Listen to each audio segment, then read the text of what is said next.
So Jana and I are spending a wet, rainy morning she's in Hawaii, I'm in LA, in Los Angeles. It's been raining here after the fires and a little hot, heavier than people expected. And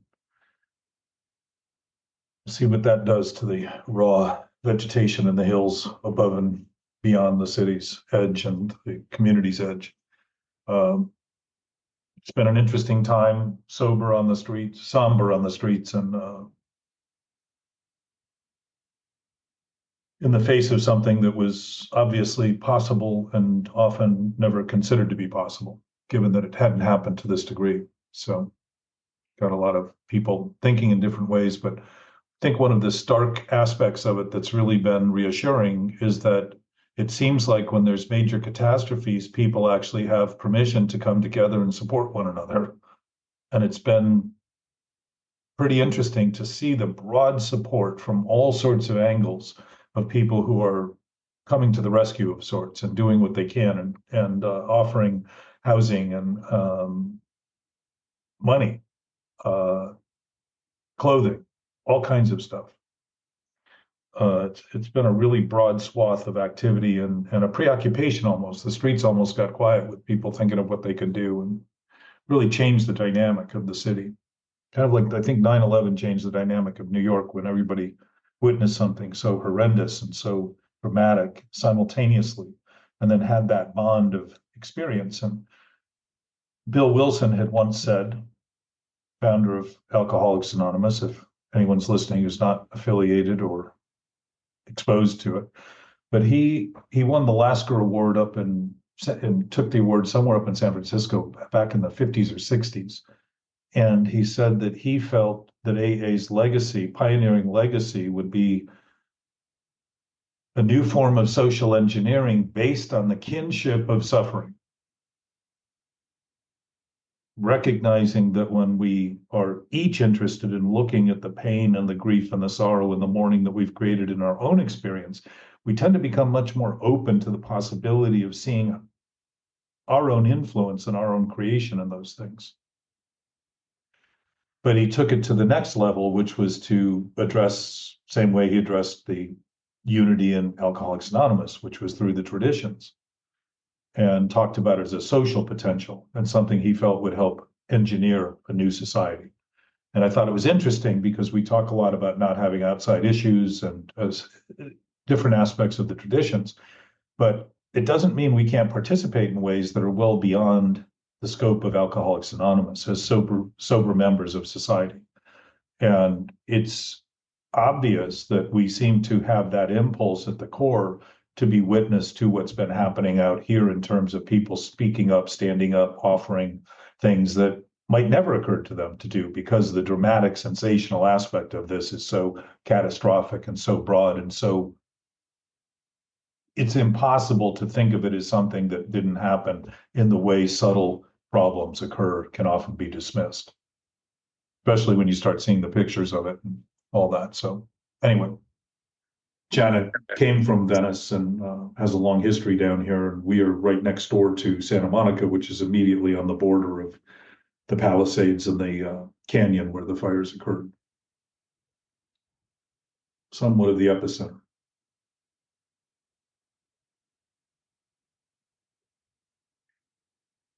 So it seems like we get better at actually participating when something horrible happens. And I would say that's a bottom. That's how bottoms are described in the self-diagnosis of any addiction. The idea that the individual comes to terms with the problem is where the beginning and the growth and the potential, that ownership of it, rather than the denial of it, is where the opening begins, the clarity begins, the opportunity begins. And I think socially it reflects in the exact same way in a broader way than it happens individually, since society is made up of individuals. Anyway, what are you thinking about today, Jana? I was just thinking how blessed I am and how what an amazing day this is, and I'm all about it. But then, of course, I call you in the middle of chaos and ask how everything is, and it makes me more somber. Makes me think about it because we went through it here in Lahaina just a year and a half ago, and it was devastating. And I feel like I'm too far away. I worry about all the animals, and I've been fretting about the animals a lot.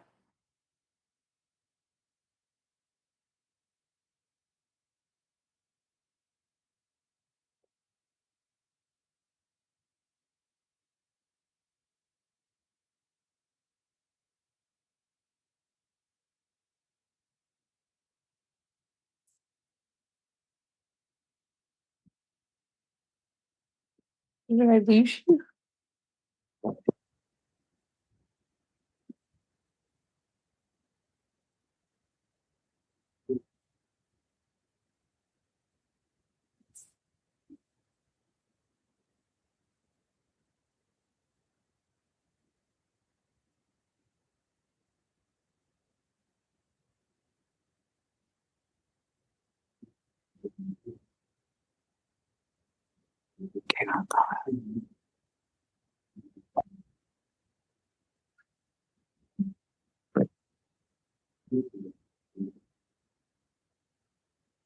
Oh, sounds good.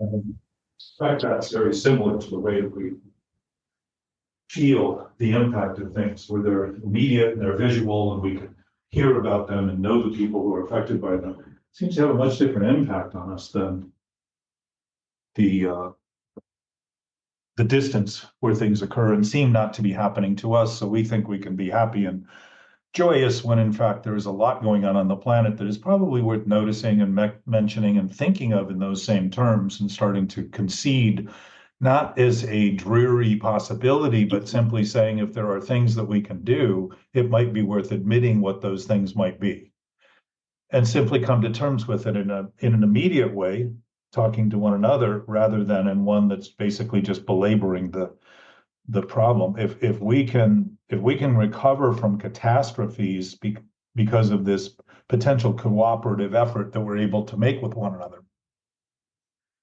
certainly that sounds a lot more like a healthy driving force than the idea of constantly trying to get more and more and more for ourselves, and think that that's human nature. That's that seeming way that when everything's going well, we seem to be preoccupied very often with almost petty concerns over not having enough and wanting more, and how people are thinking about us and all of that kind of stuff, that my experience comes out of this addictive form of thinking, this obsessive thinking that is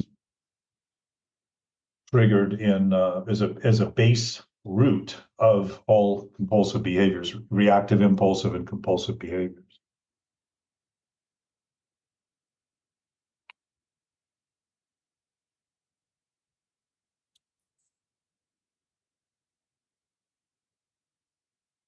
So it sounds like considering it from your end. Mm-hmm. My experience, I lived a long time thinking things that were disturbing were things I should ignore and deny. And to get better in terms of recovery is not about thinking right all the time, acting right all the time, but beginning to correct the wrongs that are obvious, to begin to right wrongs. And looking at something disturbing now, my experience is I feel a lot less interbulated and or conflicted when I see it as disturbing and simply allow that to be the experience I'm having, than try to talk myself out of it or think of it as something that will never happen to me, and so on and so forth. And to that point, I want to read something that Bill Wilson also wrote that came across about a week ago.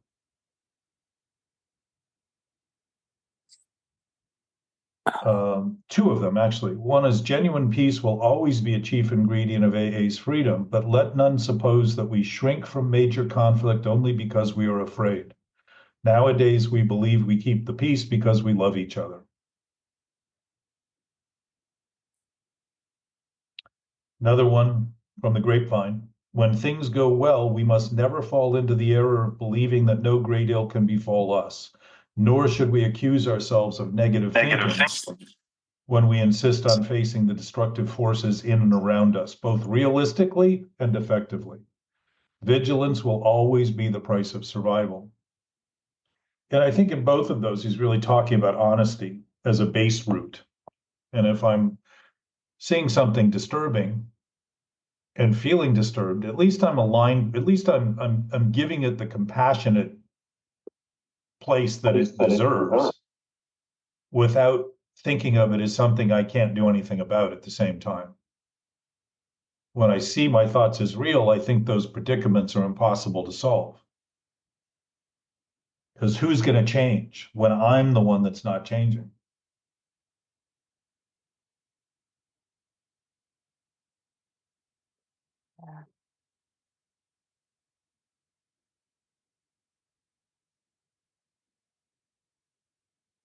What are your thoughts on that? Who's going to change if I'm the one that's not changing? Well, it's 100, you know me and responsibility. I believe it's 100% my responsibility to change. I wouldn't have expectations of anybody else changing. I have to just change my perception. That's what I'm responsible for. But I'm a Course in Miracles girl. What's that? I'm a Course in Miracles girl too, though. Well, in my broader sense is that we do affect by what we do everyone else, and in that sense are also responsible for everything else. If I isolate my own experience simply because I have individual control over my own thinking and my own choices that I make, my own decisions and conclusions I come to based on this analytical processor I have called my brain. If I'm thinking those things are only the entirety of everything I'm doing and miss that I'm actually interacting with the rest of everything that's happening, and if I think that it has nothing to do with me at that point, I think there's nothing I can do about it in the exact same way that when I thought the problem wasn't alcohol, wasn't drugs, the second thought I had, well, there's nothing I can do about it. Again, if that's not the problem, that's not anything I can do anything about. Next thought was, well, it's the only thing I can do. So I continued and continued and continued, tried to prove what was wrong was right. And that basic why, that basic kernel, is the instigator, in my estimation, of what addiction is, because it's never going to be right. And to think that more thinking about it will fix it is to think it has some basis in reality to fix. Yeah.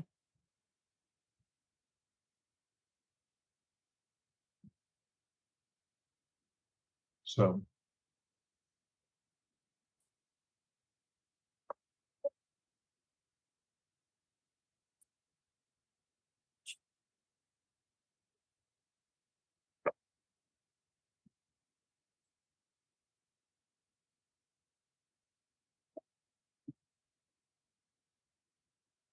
Well, I know believing I'm responsible gives me a lot of freedom because then I just have no excuses for any resentments or any corrections. I'm losing your voice. Oh, I don't have any, I just don't have any excuse for any resentments or correcting people or wondering why they don't know something. If they don't know it, they don't know it. So I've resolved to kind of make it my thing not to defend stuff and not to have to, or to not feel the need to correct people or be right or any of that. Because if I'm responsible, then everyone just gets to live and let live. They got to do what they do, no matter how I feel about it. Well, if we have influence, though, there may be a way of discussing things that do not condemn them to continue, but might give them insight. Oh, well, there are grandkids involved, so I'm sure I give them insight every now and again. Yeah. Well, again, is the closer they are, the greater we have this sense of being able to or wanting to do something, when in fact that same premise in our operating mode is conveyed to everyone out there. Yeah. Somehow it's somehow we're participating in it all. If we're part of all the change that's changing, where everything that changes in us is changing everything else in some way. We're like a huge transmission with all those little tiny gears and things that figure out how to meld given certain conditions.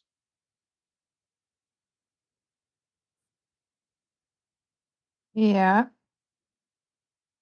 My sense is in the addictive thinking, if I'm sharing my thoughts with someone that doesn't agree with me and sharing them as though they're real, As though they're like a fact. yes, Okay. then I'm really indicting them like I'm a prosecutor, indicting them for a crime and accusing them, and I am also the jury who's concluded that they are guilty. So I've actually And and created they this whole reactive environment based on this idea that I mean, the fact that my thoughts are my thoughts is a fact, and the fact that I think is a fact, but how and what I think may not be based in fact. That's a very different approach to thinking, is to make believe all of a sudden, because thinking seems to be this reality because it's so close to our human experience. And it really, I suspect, is the producer of our human experience. How we're responding and reacting to things is what we're calling experience. Yeah, and I believe wholeheartedly that that's a choice how we respond and react. And I don't know that, Yes. that's just been my freedom since that first time I called you and said I figured it all out. I mean, it just has given me a huge amount of freedom, not being right, not correcting everybody how they drive, how they walk, what they wear, what they're thinking, what they're saying. I mean, I know that you say that we do have to gauge things because we gauge our safety and our fight or flight has to kick in or not. But letting a lot of that go, and then, of course, I am not, don't have it mastered, but I kind of laugh at myself sometimes now. Jan and I are on. Katie's here to say hello. Hi, Katie. How are you? Aloha. She's having tea, so the answer is fine. Oh, good. Hot tea. Hot tea on a rainy day. She's fine. Nice. Nice to have a rainy day. Hmm? It's nice It to have a really rainy rained. day. It really came down. Yeah. I hope it's okay over in the house. Thanks for visiting.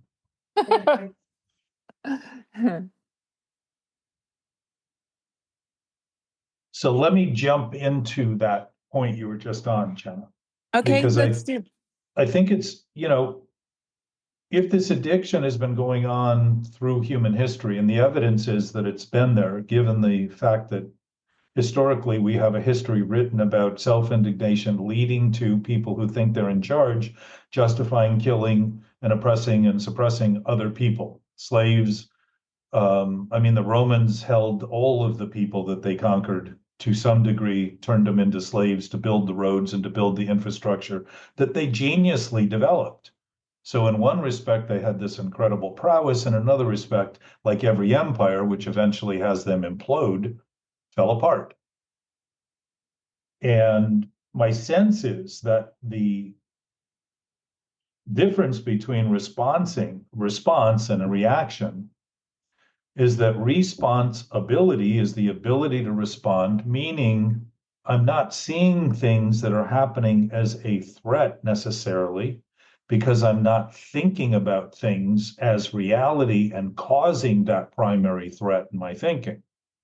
If I can divest myself in any way and start seeing that reality is already real, and my thinking is an ability to express that reality. It's a much different start point than thinking I need to conclude reality in my thinking. And when I think it's true, whether it's true or not, become insistent that it's true. And now I become a reactive, I'm defending thoughts reactively that aren't true as true. And all of a sudden I am attacking other people with my words. And most of our conversation is based on that. You've seen it in our discussion with people who have stormed out and gotten completely outrageously angry.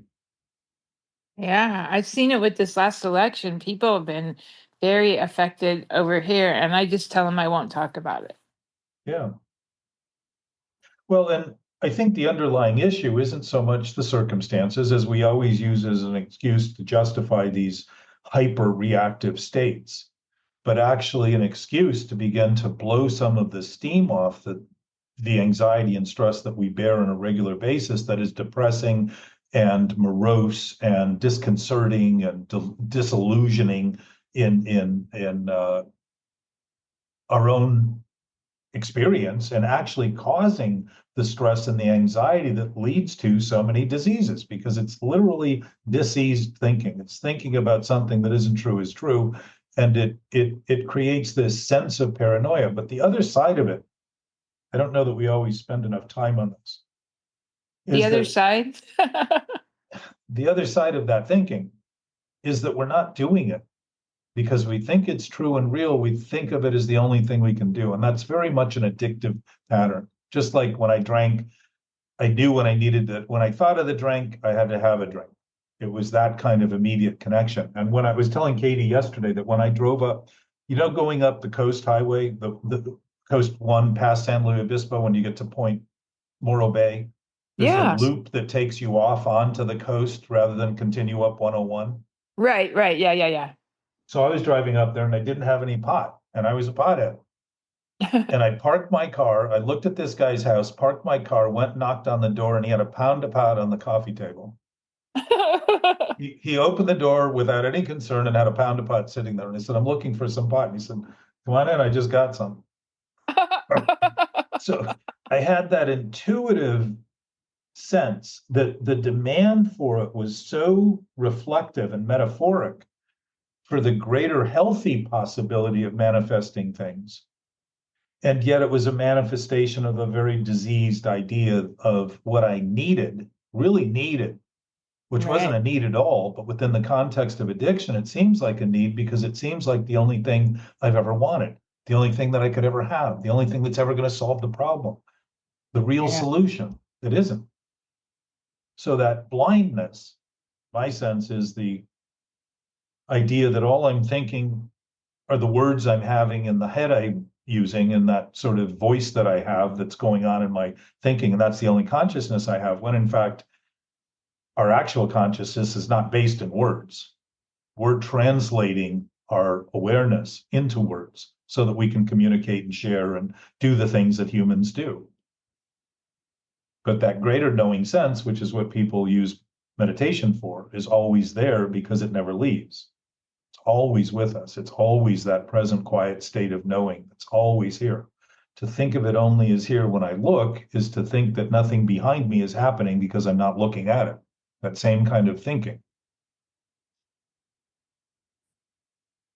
So when that quote, or that Lasker award that Bill talked, when he talked about the kinship of human suffering is the fact that we hold in common these potential perils that we're each capable of making, each capable of doing, and each doing to the degree that we're feeling any of those reactive, impulsive, and compulsive urges. And I certainly have plenty of those to go around.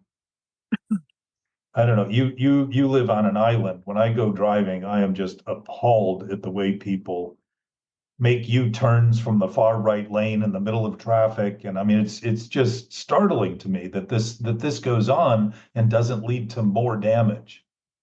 I'm no saint. They have surf contests between me and my yoga class. I pass cars on the left. I almost flipped a guy off the other day, and I thought, here I am, this little old lady with her cat, all mellow most days, but the days I have to drive into town, it's mayhem and chaos. I live on a one-lane highway, and it's 21 miles to my class, and people are tootling along. No, that's my big thing. I'm all about like being mellower. I've tried.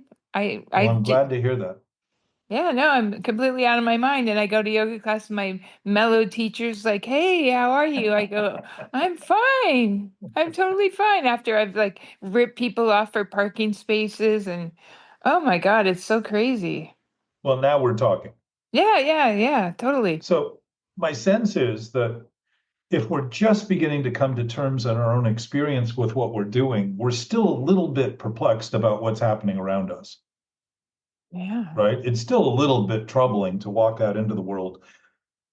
When I spend a lot of time, I read something that Carl Jung said this week, where he said, solitude, sometimes I need to be in solitude for a few days to get away from the words. Who said that? Carl Jung, Oh, yeah, yeah. very, very advanced psychologist, but he's also talking about the fact that the words are often full of betrayal and contempt and all kinds of things that they either don't mean or they're trying to mean, and all that kind of that display that we all go through in the course of a day that isn't always honest and is obviously suspect. But he talked about that solitude being something he needed to dispatch his experience from the words, from the constant using of words in his own thinking about it, and starting to just experience like nature does that. When you look at the ocean and you see you're living on a hill that has the ocean in the distance and the nature around you, it becomes very easy to be quiet and look at it and say, wow, this is natural. This isn't some contrivance. I'm not imbuing this with beauty. It just happens to be extraordinarily generous and flowing and giving and certainly available. Yeah. Which makes So, it all the queerer that I act so poorly when I'm surrounded by it most minutes of every day. well, I don't know that we have been good as a species at discussing this so as to begin to practice it in ways that are sufficient enough to begin to notice. My sense is if I'm trying to get over the reactions, I'm really now reinforcing the reaction because I'm not allowing my experience, I'm not embracing it, saying, wow, I have a lot going in me that I don't even notice I'm doing until it kind of erupts and I'm embarrassed by it. I can be embarrassed in my own car by how I'm reacting to people. And I think, wow, that's an overreaction. That overreaction isn't coming from them. They are actually giving me a beautiful opportunity to witness my own experience in a way that I don't seem always able to do or willing to do in my own quiet experience. So I can say, well, I don't do that anymore. And probably to the degree that I used to do it in that way, I don't do it that way. But the fact is, if every moment is changing, I've never done anything the same way. Nor has anything ever happened in the same way, because it's all happening anew. It's all happening differently in some way, which means it's happening differently in every way. So talking about it, which I think we have different grades of success in doing that here. It's maybe worth mentioning that our discussions could be much more enlivening and enlightening by talking about the frail, vulnerable, weak aspects that we can all laugh at and say, "Oh, I didn't even know where it comes from. I know where it comes from. It comes from the place I don't think I'm doing." When you're talking about responsibility, if I'm actually responsible and then I act like I'm surprised by what I'm doing, how well prepared am I to actually facilitate a conversation that would actually include honesty in the broadest sense? Probably not that. I'm generally stumbling for words in some way to try to put them to a concept that is enormously impossible to ever contain in words. It's never going to happen in words. We're never going to put the words together to describe this, as you mentioned with the Course in Miracles, the idea that reality is reality. And it doesn't have its own meaning. It doesn't come to us imbued with meaning. We come to it and imbue it with meaning. That's our job. That's what we do. And the things that matter most seem to be the things that trouble us most. And it's hard to sometimes say, well, wait a minute. If it matters so much to me and it troubles me so much, why would I use the matter I made up as a justification to be troubled by what's happening, rather than say, well, if it's happening that way, it doesn't matter. I have this predisposition to think that my thoughts are so right as to be the only thing I can gauge my experience by, when in fact, if I just let the experience be without the words, without the thoughts, and say, well, this thing's doing what it's doing and it's happening the way it's happening, doesn't mean I have to accept it as I can accept that I can't accept it and be at least accepting in that regard. I can say, well, I don't want to have those things go that way. We got a bill from the DWP and the guy had misread the meter by 1,000 cubic yards. Oh my God. $1,400 water bill for 2 units that I have that generally spend $20 a month in water. Oh, And there's some good reason to be conscientious about what's going wrong around us, because there is a lot going wrong that isn't being addressed well enough to put the fire out. It seems like we start to fight for new rights when in fact the thinking we're doing isn't right to begin with, and the fight's never going to bring any kind of right as a result. We've always been fighting. There's all kinds of causes that people fight for. Nobody says, well, what if we just started thinking collectively in the best way we can, and actually utilizing the capacity of our thinking in a comprehensive way that actually included all the wrongs, without having to think I immediately need to straighten it out simply so I can be relieved for a moment of thinking these insane thoughts that come into my brain, and start to participate at a level that way between each other, like we're attempting to do in this conversation. Especially when there's more people, it seems to get even more difficult. yeah. We're the stars of this show. Well, and we each have the beautiful freedom to think whatever we want, and to think that we then use that absolute freedom to think of things less than they're fully capable of being thought of in absolute response-able ways, where we can respond to the adjustments it takes to begin to effectively and efficiently interact with nature and the laws of order in the universe. To get to that point would be to start to become very fluid about being productive and being efficient and being able to, if we can manifest all the problems and act as though we have nothing to do with them, certainly we could manifest things that were fulfilling, rather than the fulfillment of the regret and the sort of disturbances that we tend to be consumed by, to finally give up and release that stuff. I was with somebody at dinner last night, and he said, somehow or another, every time I have an emergency financially, I meet my car broke down, and somehow I meet the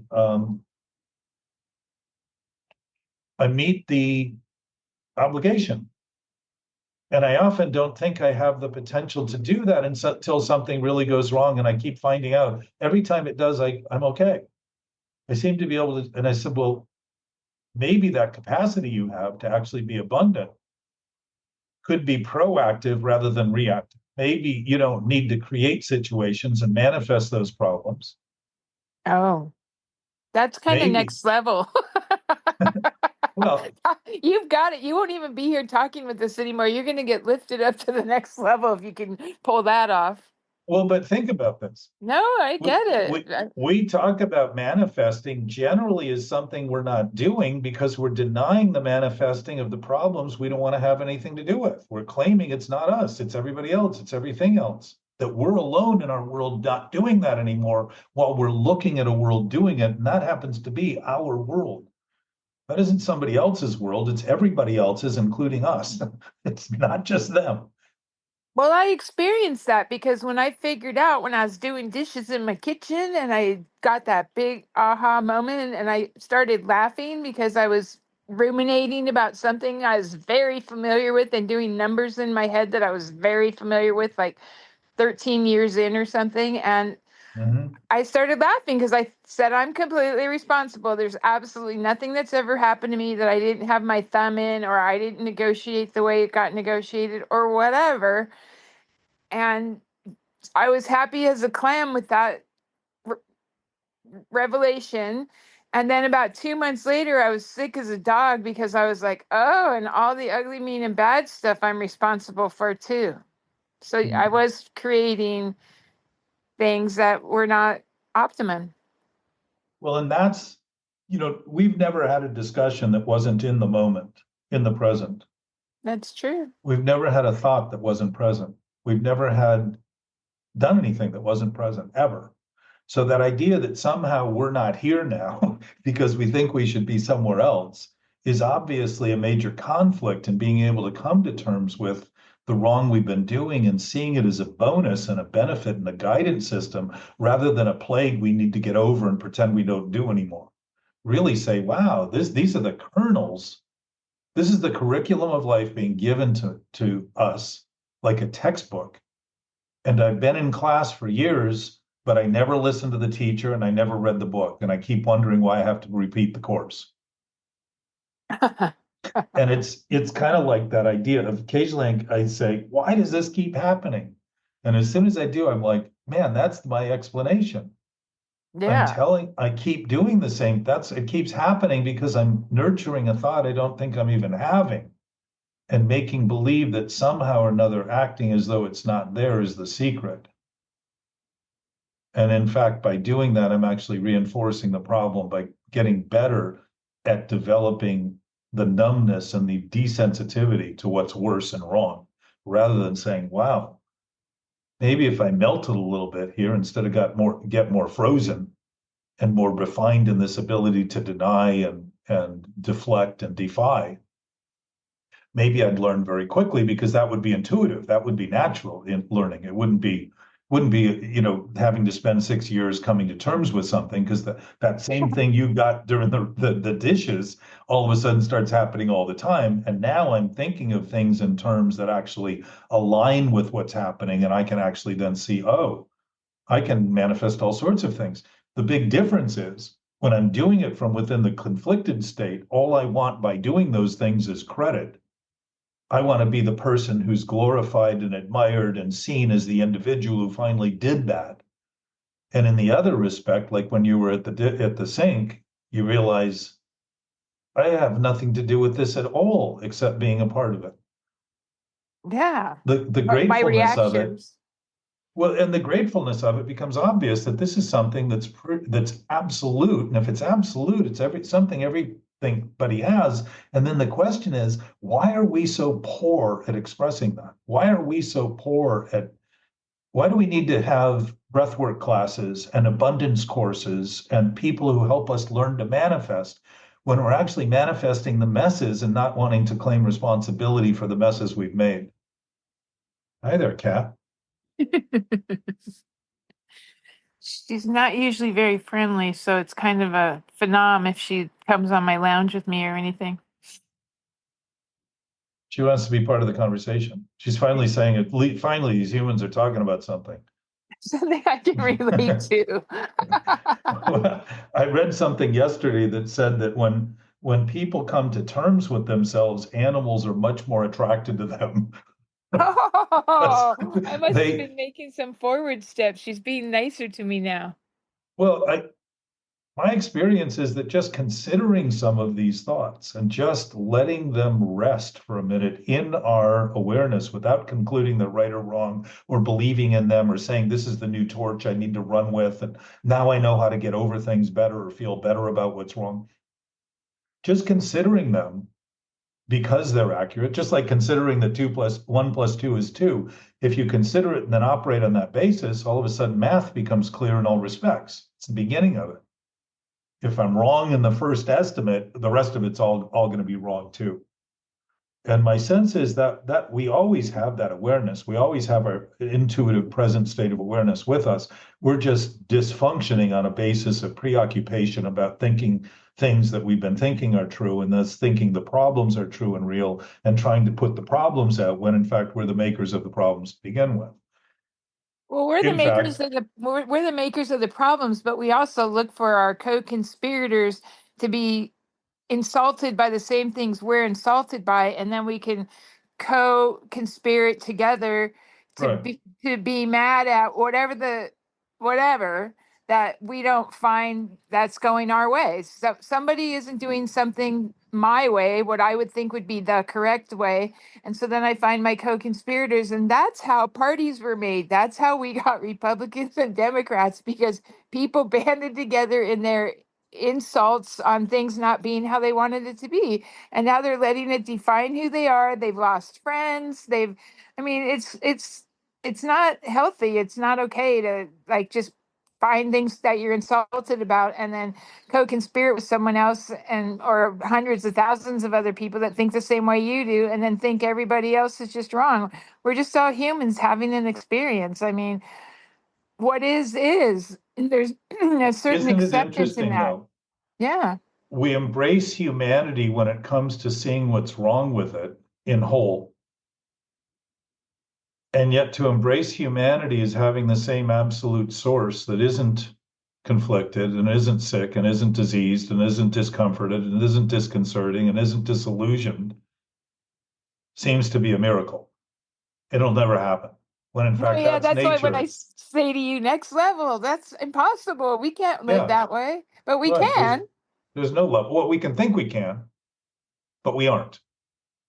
And that's the coming to terms with the fact that we make these decisions in thought doesn't mean that's how reality is, because reality has been reality since before we started thinking. So it certainly wasn't waiting for us to come along and determine what it was or is.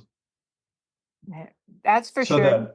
that broader scope of realizing that we're quick to lay blame or fault and see the fault in the totality of society, while we're very slow to say, I am as much a part of that as they are, regardless of how I'm thinking of them. I am obviously operating at a level where I think my influence is so small as to think that it's only my own and that I have no potential to actually illuminate. And any light that ever shines rids whatever space it's in of darkness immediately, always. Darkness never prevails in that. So it's interesting that we see it comprehensively in the sick ways and are slow to come to terms with the fact that that comprehensive nature is actually the healthiest way. The inclusion, the absolute interactive, synchronous, symmetrical, present, absolute state of being is what we all share. Well, It's the nature. I think it comes easily to us because it's familiar. That's the way people have bonded for hundreds of years. Yeah. So, but in the present, Yeah. given that it's all brand new right now, there's nothing similar other than that. That the Yeah. newness is actually the freedom, and yet we keep thinking, dragging that old stuff is in here because of all those stories we tell about culture and it's gone on so long. What else can we do? All that kind of stuff is just built to maintain that idea in the present that still isn't true. It's not going to be true any day soon or at any time. Well, if we discuss it in the present and begin to say, oh, this absolute seamless nature is everyone's nature right now. It's the nature of nature. How could it be the nature of nature and not our nature? It's interesting that we think of ourselves as only exclusive to nature when it comes to all the worst things we do. We say we're superior, but the way we act doesn't seem superior at all. It seems very dysfunctional. We can't Fear. even feed our own species. Wow. And yet animals tend to be pretty good at doing that. It's really what all they're doing is figuring out where the next meal is, how they're going to sleep, how they're going to stay warm and safe. That's all they're doing. They're not trying to store up, even I read something recently that even squirrels store more nuts for winter than they need. But eventually they get eaten.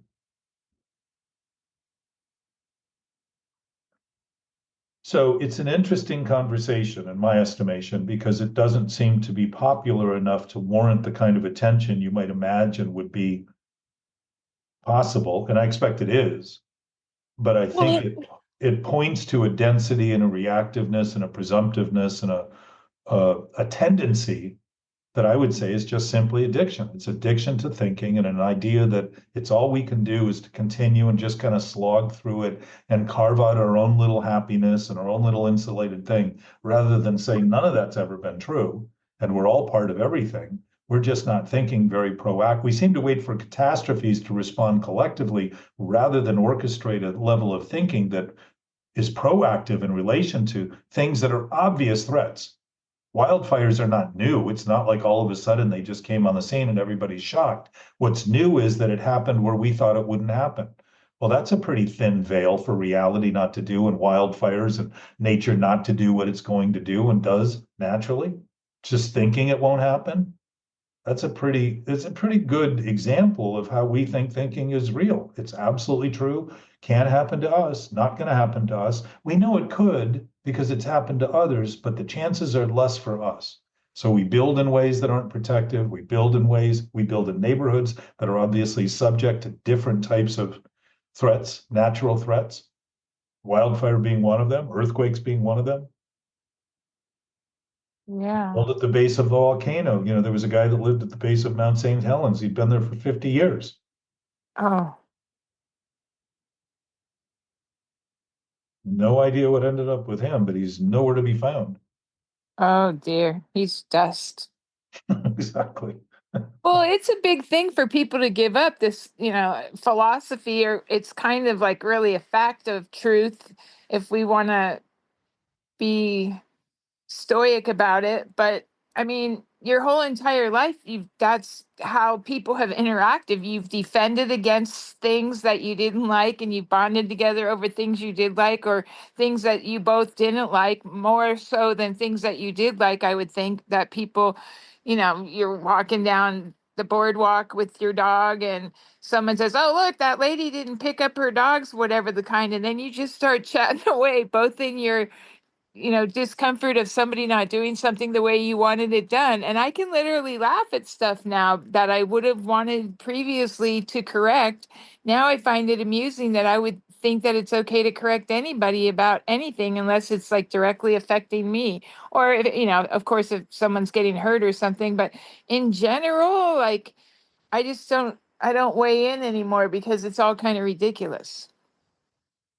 Well, it may be ridiculous not to weigh in when the potential to say things clearly, if somebody is introduced to an idea that's accurate, generally people eventually start to rely on that idea. You know, when fire was originally discovered, it was basically lightning strikes, and they would capture the fire and carry it around with them because they didn't know how to start it. They didn't know how Oh, to start fire, so they didn't have that freedom. So somebody would be in charge of carrying that thing around. I forgot the book that was written about the clan of the cave bears. I was going to say the Um, fire starter. Very good. But my sense is that this reluctance we have comes from the fact that when you speak in ways that are not conventional, people will react and they will not necessarily like it. But coming to terms with the fact, like, I know that I've learned that I either like or don't like things, and that largely my expectations are based on what I want, and what I want I think I like. But when I'm making my thoughts, when I'm thinking about things incorrectly and want something as a result, and I'm not going to get that result because my thinking is half baked, I claim not to want anything to do with the result. You follow me? I want to say I don't have any, oh, that's not what I intended, when in fact it's exactly what I intended. What I get is exactly coming from the thoughts I'm having about it. So that manifestation is like John Lennon said, instant karma. It's immediate, it's present, it's always happening as a consequence of the way we're thinking and approaching things. If you and I in a conversation are capable of beginning to actually discuss the fact that we have no obligation to all of the stories we've told about the history, about the doings of others, all those kind of things, we step into a conversation that's already full of light because it's actually expressing that light. And the chance of people responding to that, literally responding, is a lot greater. The reactions may be immediate because of the defensiveness and the reactiveness of those lies, those ideas that we hold to be true that are not true, but they're a thin veil compared to a very transparent veil, by the way, and something that actually is literally just an illusion thought to be real. And the capacity we have to begin to function on that level by discussing things honestly grows enormously because we're actually functioning on a basis that already exists between us, not one we have to make up, not one we have to get to or contrive or pretend. Any of that stuff. It already exists between us. And nature doesn't change because we think of it differently. What changes is our experience of nature.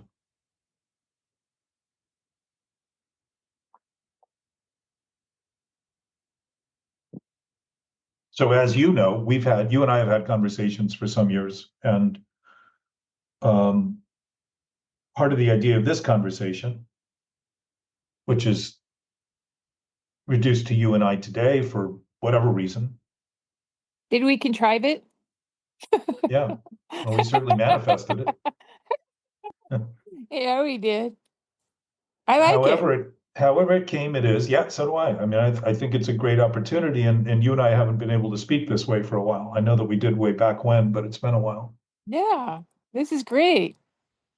I'm delighted. My mood is lifted. Well, I was kind of asleep right before I dialed you. I got up at 2 o'clock and I was up till like 4:30 for some whatever reason, listening to a book on tape. And so my clock got messed up because normally I would just get up at 4:30 and be up, but I went back down and that was kind of cool. I felt like I got away with something. I think it's good to get up in the middle of the night when you can't sleep, because the sleep afterward is even better.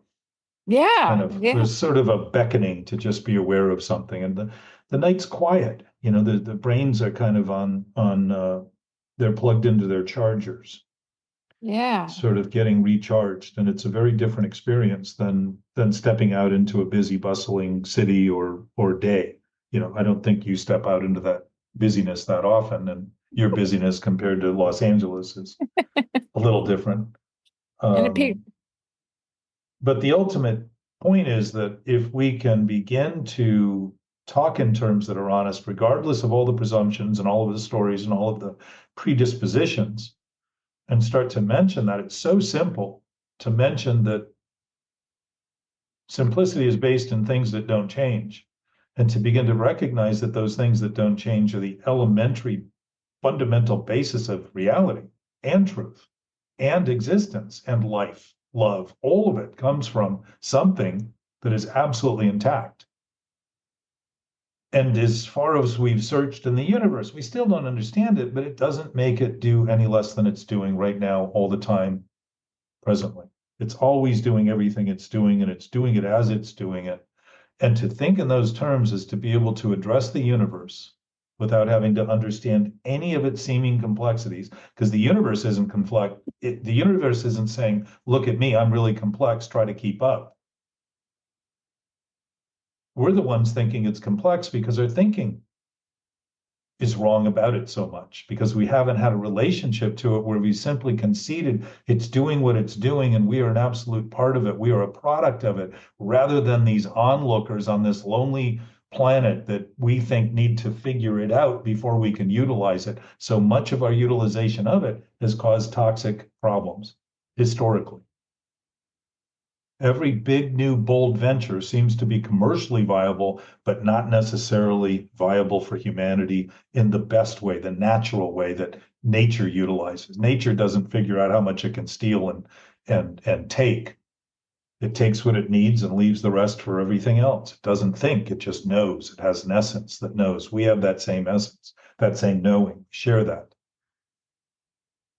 And we also have the potential to think about our thinking, and that's where, if we can go wrong, would be the easiest way to go wrong, not because we're able to go wrong, but because we're able to think that wrong is right.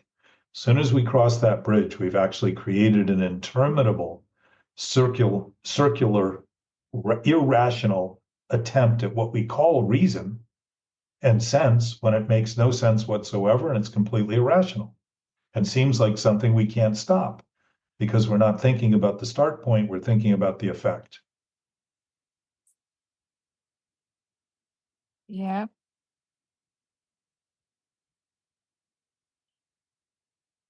And we try to create effects. Well, if you do anything, you've created them. That's We true. we just don't always like the effects, and that's the problem. The idea, when you're talking about absolute responsibility, it means that whatever the effects are, I want it. Yeah. I was just thinking sickly, and so I got effects I think I didn't want, and say I didn't want that, rather than say this is what I wanted based on a thought that obviously was sick. That thought that I had is exactly why this occurred. But the Yeah. thought was half-baked. I presumed something before I knew something. I wasn't expressing intuition. I was expressing a compilation of thinking about trying to be reasonable, trying to be appropriate, trying to be right. Not to say I can't do that in thinking, because once I understand something and how it works, I'm pretty good at applying those things. I don't tend to think about them much. I just do them. I operate on that basis. Anything we do a Yeah. lot, we tend to get better at, because it tends to allow us a chance to refine our skill at that use, which means we can be more productive and more productive and more productive, rather than dysfunctional and wondering why we have these scarce thoughts and ideas, and actually create scarcity to prove the scarcity of the thought is in fact in full bloom.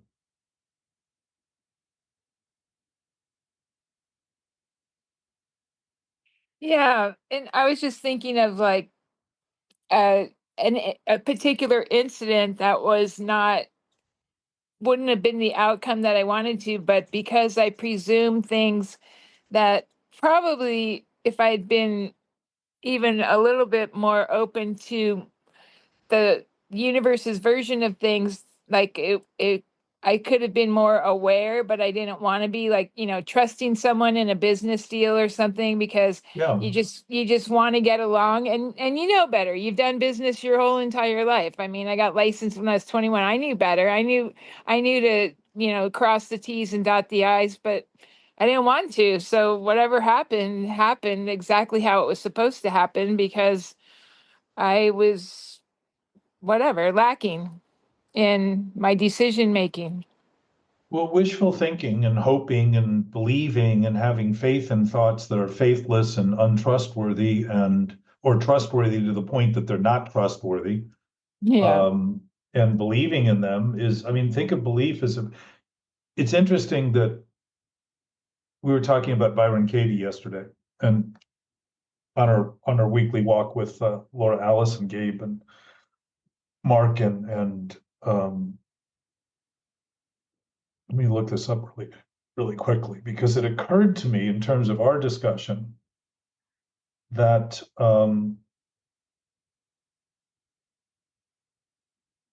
we can look at belief as a problem. The individual systematic fixed beliefs we have, for instance, which are basically fixed thoughts thought to be real. It all comes from the idea that thoughts are reality. Why would we have to believe in something if it was reality? There would be no need for belief whatsoever, because it would be real. So if I don't believe in gravity, I'm gonna have a long day. It seem very difficult, right? Yeah. Everything I'll be doing won't make any sense, and I'll think some strange mythical force is happening to me because I can't float. Yeah. But Byron Katie asked these questions. Is it true? Can you absolutely know that it's true? And she asks for sincere contemplation, like really think about these answers. How do you react when you believe that thought? And who would you be without the thought? So that's her Oh, series. right. So she tends to take people on. You could listen online, and she's very effective and has had quite a profound experience and has helped many, many people. She helps people take a thought apart and start to see how they are at the center of developing this thing, and that this thing they've developed isn't true. So if it isn't true, it can't be real. It's simply a concoction of thinking about thinking. And we can believe in those things, but that's where belief resides, in things that are unbelievable, and hope resides in things that are hopeless. If we were dealing accurately with reality, we would not need to hope something would go well, because it would simply go as it could, as it would, as it will, as it always does when we apply in that direction. It would always do that. Wouldn't require hope, wouldn't require belief. So we can think about our individual beliefs and think we're going to get them all done, but that's like thinking about individual problems and wonder why they just keep coming and coming, and rather than look at what's the basis of belief, what's the basis of a problem. And the basis of belief is believing in something that's unbelievable. Nobody would have to believe in something if they knew it was true. They just knew it. They wouldn't have belief, they just know it. And they would also know that every time, like in math, whenever you apply the operations correctly, the problem will not be a problem, it will be solved. So our problems are a misapplication of our thinking. And we're only seeing them as problems because we keep approaching them from the misapplication and think that they should be other than they are, rather than concede they're exactly as they are as an educational tool for us to come to terms with the initiation, the cause of that thing. So what do we tend to do within that lie? What's a lie? Thinking it's the opposite of what it is, thinking it's the only thing it can't be. If it's false, it thinks it's true. If it's true, it thinks it's false. Whatever it is, it isn't. So if my thinking about a problem is the problem, I'm not thinking about the problem is my thinking. I'm manifesting the problem as though it's outside of me. To excuse the thinking I'm doing, and I look at the effect, the problem, as something that just seems to plague me. And I can't stop. Why? I'm not looking at the cause. I'm not looking in an absolute honest fashion as being responsible. I'm still thinking I'm irresponsible for this, because I didn't plan on it and I didn't expect it. My expectations were based on a half-baked thought that all that will happen is the one thing that can happen if I apply 2 + 2 and think it's 5 and keep wondering why math is so difficult and I'm so frustrated. Yeah, I can see how we do create, well, so entire stories get built around our thoughts that are absolutely not factual and aren't correct. Well, And they're just entire so, cultures. yeah. Yeah. I mean, it's scary, but seriously, when you think about it, because just think of all that disappointment and all those resentments and all, and half of the people that like we're resentful about probably don't even have a clue. They have no idea what they didn't do. And I always think if I get working on a resentment or somebody's not doing something my way, I just laugh. I'm like, who am I to think that things should be done a certain way at all about anything, really?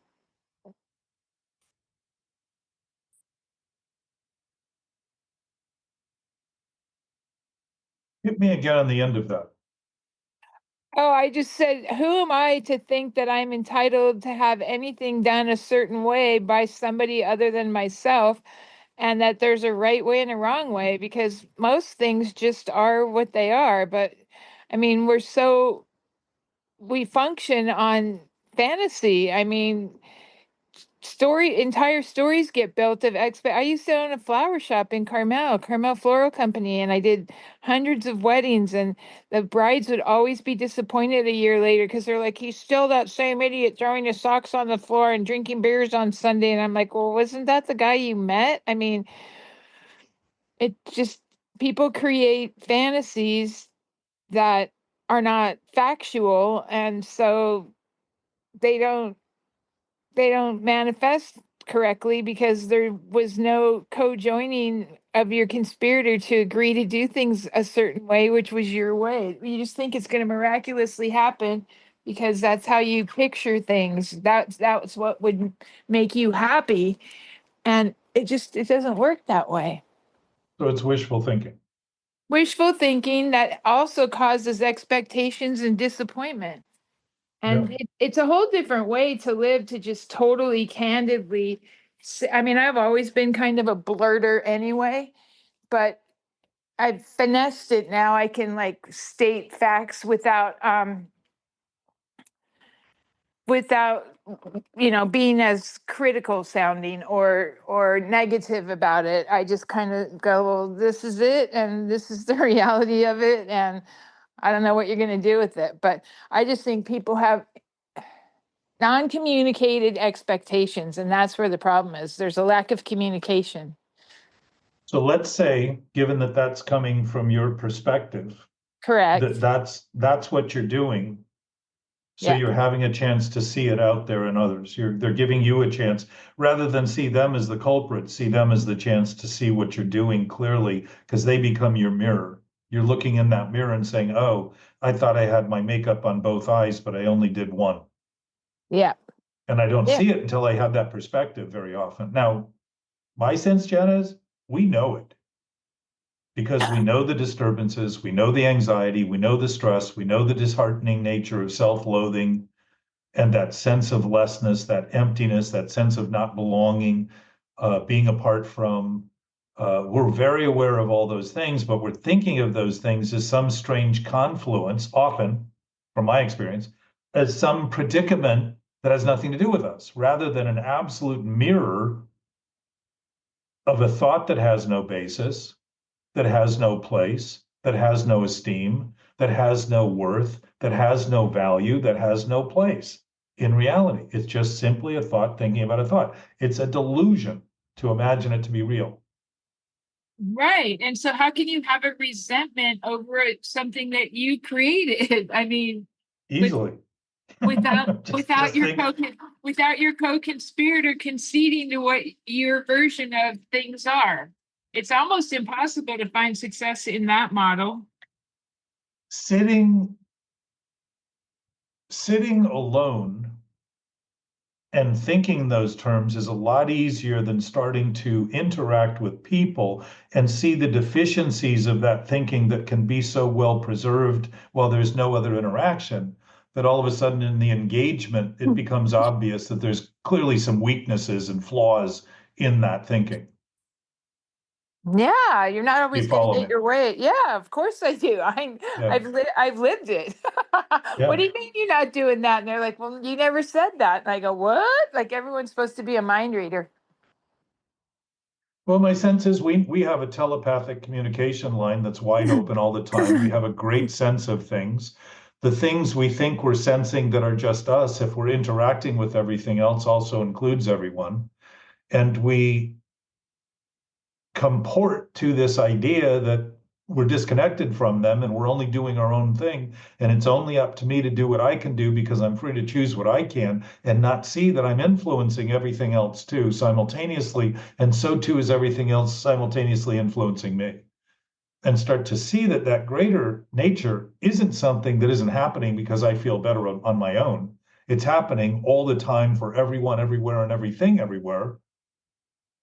And we have the potential to think of it differently than it is. Most animals don't go around debating what they're doing. They normally pretty much know what they're doing and they do what they're doing and they're not depressed over it. They may be depressed over not finding food because they know their life is at risk. They may be depressed that a tiger's coming and they're a gazelle and they didn't get ready to run. I mean, that may have, but that's probably not depression. It's probably just a heightened sense of awareness of, I got to get moving here. I got to do something. There's a clarity, which is what natural instincts are for us, is guides to reckon with problems that are actual threats. But when we become the threat mentally, all of a sudden instincts flip around and we think the thing to do is the thing that kills us. The addiction, the compulsions, the reactiveness, the fighting, all that stuff is a death wish. Talk about wishful thinking, that is a death wish. And it doesn't seem to kill everybody immediately, so we think we got it figured out. And yet thousands, hundreds of thousands are killed simply on the basis of not thinking like the people who think that they have the dominant position every year. So that's our world. That's the world we're sharing. And I would say it's rather depressing to think of it in those terms, which is probably the right feeling, because it certainly isn't expansive to think in terms that are contractive. Contractive, that's a good word. I like that. Yeah, it's like it's shrink wrapped, and we think because it's isolated, it has nothing to do with us. Like whatever those machines are where you can put stuff away for 20 years and it doesn't have any air in it. You know, Yeah. that thing, what do they call it for Hermetically sealed. yeah, and it sucks all the air out, and then you know the food doesn't rot. Yeah, yeah. Oh, dehydrated. Problem for us is if we did that and didn't rot, we would be dead, and a body like the Egyptians thought they were doing to preserve it, and somehow or another the body would be preserved. But if you look at some of those bodies, it doesn't look like they're very gainful. Yeah. It looks like dust to me. Yeah. So we've had great hope in our brain as being reality and our body as being reality. And remember that the brain is part of the body. So in sobriety, where we talk about a bodily affliction and a bodily allergy, the brain is part of the body. It isn't, we call it the mind, but it isn't the mind, it's the thinker. It's the brain. The mind, if there's an absolute source, is an absolute mind of knowing that would contain the universe. Yeah. And probably not even contain it, but be its source, because it would be, if it's infinite, there's no dimensional aspects to it at all. There's no time, there's no space. It doesn't fall into the parameters that we think so commonly as reality, which is why the common nature of reality isn't reality. It's just an experience we're having in a body designed to see and hear and feel what it does based on the design of the senses we have. Animals don't see the world the way we do, and many of them, snakes, see the world in terms of thermal heat. They don't see faces and bodies and shape. They see something warm, they know they want to eat it. That's the job. It's not that complicated. Well, we definitely know how to complicate things. Boy, we can create stories and then find our co-conspirator to share our little movie with us and to applaud us and to, spur us on. And then we I get don't think we find them. I think we assign them. No, that's true. That's exactly right. And of course, Yeah. if people No. like you and they want to hang out with you, they're going to agree with your nonsense. If you're my friend, you will support my misery. Yeah. I lost a girlfriend over that actually texted me yesterday after a year because she was talking about her brother that lived on Maui and how much she hated him. And I said, well, why don't we just do like a morning? I'll wake you up every morning in Palm Springs and we'll do a morning meditation on your brother. We'll just wish him nothing but abundance and wish him good things. And she goes, fuck you. I just told you how much I hate him. I said, I can't get on your wagon. I've never even met him. And she cut me off. But then yesterday she texted me. She goes, I have a couple friends on Maui. I'd like him to come by and see your place. And I thought, well, that's weird. But yeah, I wasn't a willing co-conspirator. I couldn't join the hate of someone I'd never even met. But keep in mind that this part of the addiction, this forgetting, this thing called selfishness, which I would say isn't selfishness, I would say it's thoughtlessness. But this thing we call selfishness and self-centeredness and self-serving and all that is really thinking for itself or of itself, and we're determining that that is ourself. And so that self becomes all about getting more and more and more thinking going in its direction because its life depends on that thinking, which means that we're about forgetting more. So what do? Forget that we have anything to do with it. We think it's just nature to not give me what I want, nature to have to struggle constantly for more, and nature that destroys and the odds are against me and everybody doesn't want me to have these things. We've taken on a position that's absolutely contrary to reality. And yet you can't oppose reality because it isn't a functional, rational, reasonable, logical thing because it isn't within a dimensional universe. It's unopposable. Exactly. Well, you can oppose it, but what you get is the exact same thing. That's the difference. In the opposites of the universe, if we start looking accurately at the universe one, we see good and bad as the same thing, and up and down is the same. There's no up if there isn't any down. And we couldn't go up if we weren't already down. There's just no complement. So to see those things as combined is to start seeing the absolute nature of things, because then it just becomes a choice and a position we take, which confirms all other possible positions rather than excludes anyone from taking any other position, which tends to be the sick part of the idea. But that forgetting thing, I need more, I need more, I need more, I need more, is really trying to get enough of thinking to think that that thing we imagine to be ourself and that our life depends on will someday come true and become real, which it never will because it's a dream. It's literally an illusion. But we forget, conveniently, that we have anything to do with starting it, so we can claim to be a victim to it and have nothing to do with it. Well, if I have nothing to do with something that I keep doing, certainly that thing I keep doing is going to continue. And I'm going to get very good at thinking in much more clever terms that I have nothing to do with it. So what am I going to do? Same thing over and over again, thinking this will get better. And sometimes you have to find new co-conspirators because everyone's sick of your wow wow. Well, we use the world very often and talk about the world and people in it as general premise for the ideas we have about why we can't talk openly about what's happening right now, honestly. Because other people won't do it and they have never done it. And there's all these stories and there's all these cultures and there's all this, that, and the other thing. And so what we're doing is perpetuating the thing we're claiming they're doing by doing it. which is an option. You know, we can embrace that and do that. It's also a chance to say, wow, what if I didn't do that? What would my experience be if I started actually speaking honestly and realizing that everybody already has the same nature and they may want to do whatever they want to do, but it doesn't exclude me from starting to speak to it in an honest fashion and start to address it in a way that begins to speak honestly about what we're doing. And if we share something in common, that conversation could become highly instrumental to helping everyone with that problem, if that problem has been an addiction and thought not to be the thing we're doing.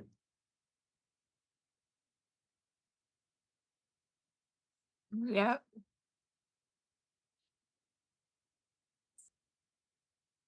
This is not, from my experience, since lies by nature are reactive because they survive off of a false sense of defense, because they can't be defended any more than reality can be confirmed.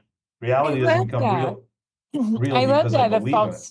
A false sense of defense. That's a very good sentence. I love that. Yeah.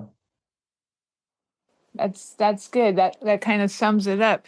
Yeah, because Well, there's a false insult. Things are what they are as they are, and then I've created a story behind it and shared it with whoever will listen and will like see things my way in my misery, and then that the truth is that it's just a false sense.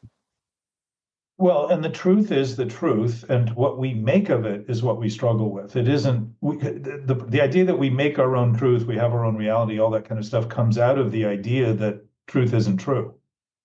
Because if you look at what's being said within relative terms, brainwave terms, reasonable, rational terms, the opposite of that thing being said also has a basis. So if I'm saying everyone's doing this, I'm also saying nobody's doing this. Because I'm seeing it the way I think it is, doesn't mean that's what everybody's doing at all. It's immediately, that's where the absolute is revealed in the essence of the relative experience. And It's the starting to, relative experience is accepting and conceding to what is. well, the relative experience is anything that we do in relation to it that, you know, if we were witnessing this as our pure awareness is, and allowing our body to experience that, it would not be creating opinions about it. It would certainly be witnessing what's happening is what's happening. Interesting. I mean, I'll give you a little pilot program Okay. that I've done for years. Part of what helped me to originally come to terms with this is that it occurred to me that everybody tends to meditate with their eyes closed in a quiet experience with a babbling brook or some kind of music or something that's calming. If I'm inducing a mental state to feel better, I'm really still maintaining the things that's having me feel worse. So I'm feeling better like you do when you get into a hot tub. You don't tend to feel cold, you feel relaxed and all that stuff. But it doesn't mean that the thing that gives you the tension that you're feeling is relieved is being addressed. It means that you're dealing with the symptom, you're treating the symptom. And we are masters in human experience of dealing with effects rather than looking at the cause. And if we were looking honestly at the cause, we would be proactive in solutions rather than reactive in solutions. Like when there's a catastrophe, everybody gets together and says that the city of LA is committed to streamlining the building process, which it's never been able to accomplish at a normal rate. Now, all of a sudden, with 12,000 additional structures, they're going to figure it out. It's just another lie Oh, to give wow. people an impression that everything will be okay. But how is it that they couldn't do that 10 years ago or 20 years ago or 30 years ago or in the past 10 years? And all of a sudden they're going to do it in the face of this, and this is very common in society to overextend and overcreate because we're trying to make everything out of the effect and we're denying the cause and not looking at it honestly, not looking at it accurately.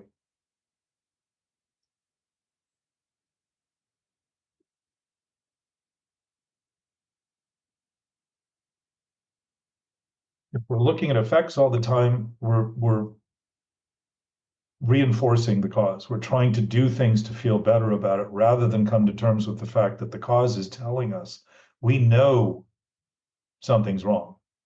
And we don't have to know any more about it than that to slow down and stay still. And the meditative practice that I started talking about was if I'm sitting still and I'm feeling better because I'm now observing my thoughts and I'm starting to remember this greater sense within my thinking, I'm starting to remember this greater sense is there. That greater sense is always there. And when I begin to start thinking that even when I think it isn't there, and start to say, well, if something's absolute, it's always there, it's always here. It's not there, it's here. It's not then, it's here, it's now. If I start thinking in those terms while my eyes are awake, while I'm seeing things that are disturbing and confronting things I don't like and doing things I'm not happy about and are dysfunctional, and just start realizing, well, the absolute state of being is still that way. Now I'm practicing an awakened state of meditation, contemplation.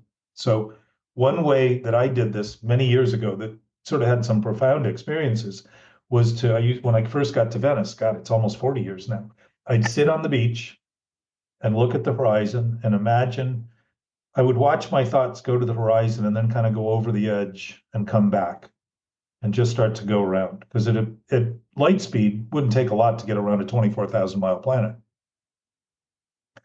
And then I would sit there until I had no impulse to leave. Because all of those little urges kind of melted in the face of just looking at the ocean, not trying to think too hard about it, but just witnessing it and the movement of it and the presence of it and starting to see things. Now, one way to do that is to stare at anything and just look at it and notice how many thoughts you have about it. And notice that that thing is still there the same way it was when you started noticing. Just start to have a relationship to it, and you'll start to see very quickly that the thing you thought it was changes, and you start seeing the colors a little more vividly or differently, and the texture of what you're looking like. I'm looking at a moisturizing cream thing right now as I'm saying this, CeraVe, and I'm looking at the fonts, and not so much the information, but just this simple shape, color, mixed choices, variations, letters. And there's a calm that comes because the calm's always there. The peace is always there. It's this idea that chronically thinking about thoughts and thinking someday they'll become true has kept us on this treadmill of making believe that everything is always disturbing and that I can't stay still and that I have to be in motion and I have to be doing something and I can't give it up. None of that's true. But it's a compelling story, as you said. It's a compelling way of thinking. But to sit still long enough to come to the point at which the impulses go away is to start to look at things very differently. Because my experience was I could see right through if I thought the thoughts were real and I looked at them in my mind's eye by just keeping my eyes open and looking whatever I was looking at and noticing I'm seeing everything else perfectly clearly. And that thing I think is real in my thinking is only a thought that's interpreting how I'm seeing things. It isn't telling me what that thing is. It's presuming what it is based on the thinking I'm doing about it. And it starts to what I saw was that I could see through the thinking very quickly. I saw that it was transparent. I thought that it was an illusion. I saw it that way. It started to become obvious because the more I would stare at the things I thought were happening that were so important and mattered so much, if I sat still and stared and just watched, all of a sudden I'd realize that that thing that I thought was so prominent and so necessary would just dissipate. Because it really isn't there, but to the focus I'm giving it is being there. So it isn't the wrong thought, it's the thinking that it's right that sets that off. Wrong is easy. I'm wrong in any decision I make about reality, this thing we call reality, meaning the things, the people, places, and things around us. I'm always wrong. Never right. I'm just making assessments. But when I see thought as a guess maker and as estimator, doing its best to come to the best terms at any given moment, I also see that the moment after is providing more information, more opportunity to understand, rather than more opportunity to think that my misunderstanding is my understanding and my misperception is my perception.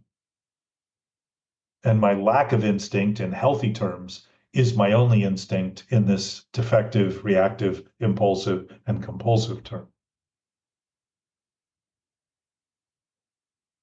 So I would suspect, given where you live and your property and the hill that you're on and all that, that you do that at times.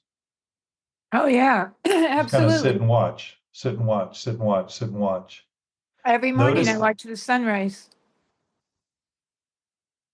and notice that your body gives you information. There's information going on about the things you don't think you're thinking. Because the things we're thinking, we're pretty sure about, simply because we are aware that there's words attached to them, they're circulating in our head, there's a voice going on, there's some prominence to those things. But the greater knowing isn't attached to words at all. It's just an absolute state of being that becomes very obvious because it's the most obvious thing when we're not acting oblivious. And the only thing that's convincing in our insanity is the thinking we're doing about the thinking we're doing, which again shows how isolated and how paltry and how fear-filled that thinking is, because it presumes to be detached from reality and presumes to be our only reality and presumes us to be our truth, and we wonder why we feel disconnected from everything and everyone everywhere, and use them as the scapegoats rather than see that we've actually created that image. We've flipped things around, so we're blaming them and what they're doing, and I can't do it because everybody else isn't ever going to do it. We got that whole thing wrapped up in this way that absolutely is not true.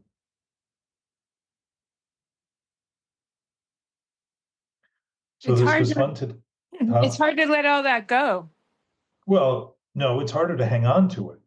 That's But true. again, in the reversal of thinking, we think it's hard to let go of. How convenient to justify not let going of it. When in fact, the hard thing is hanging on to it. The depression and the anxiety and the stress and the disease and the incapacity, the dysfunctional nature of our own experience and our ability to manifest just the wrong thing to make believe that because I got over it again, I'm so powerful because I got over some tiny little hump that I created, rather than say, I got access to everything and there are no humps in it whatsoever. And there are no obstacles whatsoever. And that basis isn't grandiose. If it's accurate, it's absolutely accurate for everything and everyone. Always, always, always, always, all the time, presently.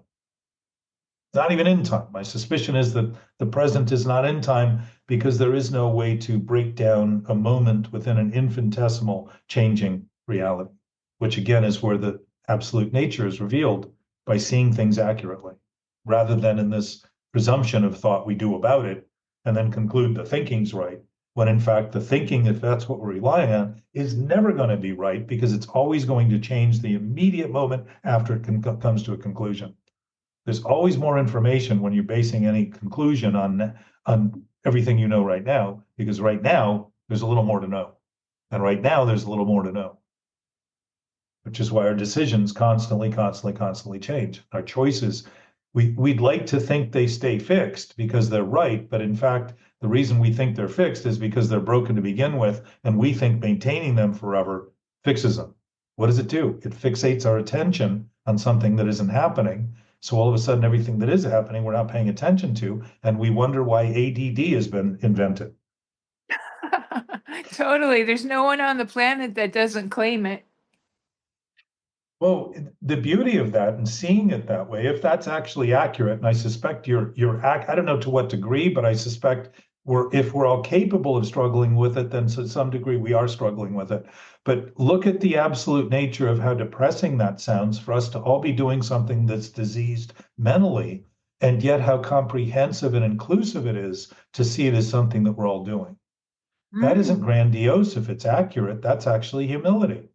That's actually coming to terms with things on an accurate basis. It's not making more or less of things.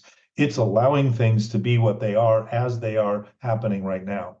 And that doesn't have anything to do with make-believe or wishful thinking. It's just a concession that everything's always happening as it's happening right now. It's always been happening as it's happening right now. And if it's a delusional occurrence, it clearly isn't something we have any obligation to continue to maintain because it isn't coming out of reality. It's coming out of thinking about reality that's wrong and thought to be right.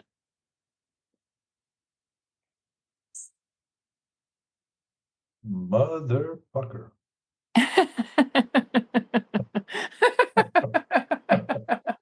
And there it is. You know, I was with some people last night. We had dinner and walked down to the boardwalk, and it was really quiet and calm and a little windy and blustery, so there weren't a lot of people out. And some guy came by and had all sorts of crap he was carrying. He goes, "This is the night. This is the night. I'm gonna fix it tonight. I'm gonna get it right tonight." And I said, and it reminded me of this time they were talking about having a Venice 10K, and Oh, they wanted to do it on the boardwalk and just, I forget what the length of the boardwalk. It's almost 2 miles, so I don't remember exactly where it was going, but I said, yeah, you could call it the run for your life.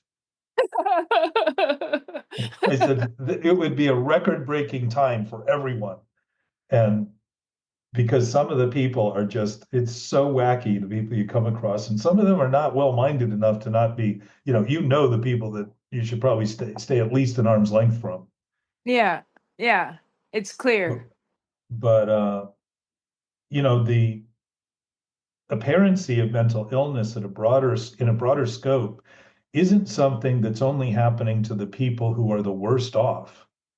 Because if we think we're better than them and we've been part of the policies that have led to this getting worse, clearly the thinking amongst the people who think they're not insane is not sane. To continue to do more and more of the same and think it's going to get better. And if you look at the policies, it's just a continuation of money spent for a result that keeps getting worse.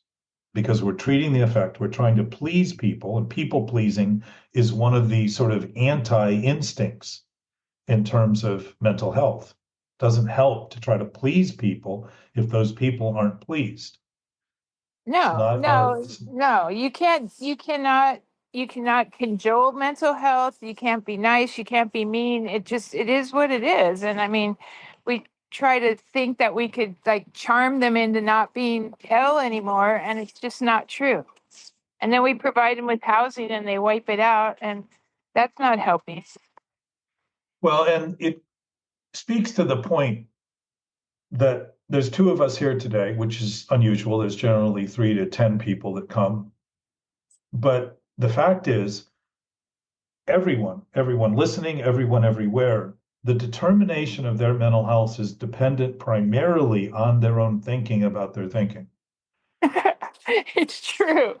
I can Well, be and as sick as I want to be, or I can concede. And think about sobriety. They say self-diagnosed, meaning it's the individual that ultimately makes the decision. Because I could tell somebody they're an alcoholic, I could tell them they're a drug addict, and they could get sober on that basis. But when they go out, they're going to blame me for not having done more than simply tell them they had a problem. Oh, And you're gonna find that they have a problem and salute it as well.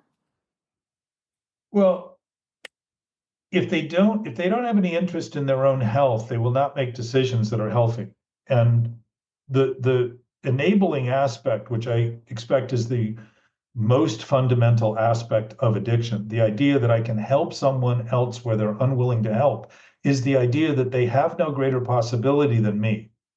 Well, that puts me in the line of fire in terms of being God, in terms of being their salvation, in terms of being their redemptive power. And in sobriety, it isn't that way at all. People who come to terms with their problem actually take the first step and tend to do the rest of them and start understanding that there is a way of living that is infinitely more valuable than the old way of living that was baffling and hateful and spiteful and contemptful and seemingly impossible to bear, while we suffered through decades of it often. We're survivors. Yeah. It's like people say, I'm sick and tired, and I'm saying, like, you may be sick, but I don't think you're tired because you keep plowing through. Oh, that's true. So, That's a fact. anyway, I love you and I appreciate this, and I thank you for coming and getting Yeah. up as early as you do, because I think you're 3 hours behind us. 2 now because of daylight savings, but yeah. But thank you So so it's much. still early. Yeah, I appreciate this. Yeah. Okay, take care. Aloha. Have fun. Give your cat a hug. I will. I must be getting better. She likes me more. Okay, aloha. Bye. Thanks all for listening too. You are participants. You are participating by listening. You can talk to other people about this. You can talk to other people about your experience. You can express your thoughts by simply saying they're your thoughts.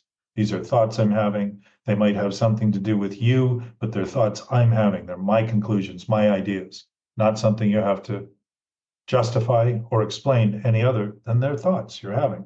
Thoughts are thoughts. They're imagined, they're estimates, they're attempts at coming to terms with what's happening. And the terms we come to with others when we think our thoughts are real tend to be very defensive and reactive and interreactive, which is not a necessary component, but it's an absolute component when we make believe how we are is what we think, and all we are is what we think. It's a very reactive attacking. We condemn and incite the reactions we're claiming are the other people's problem, when in fact we're actually doing that. So we can talk about it. You can listen to this more. You can tell people to listen to it and give them a chance to have a conversation in their own experience that might give them a chance to start talking more openly to people around them.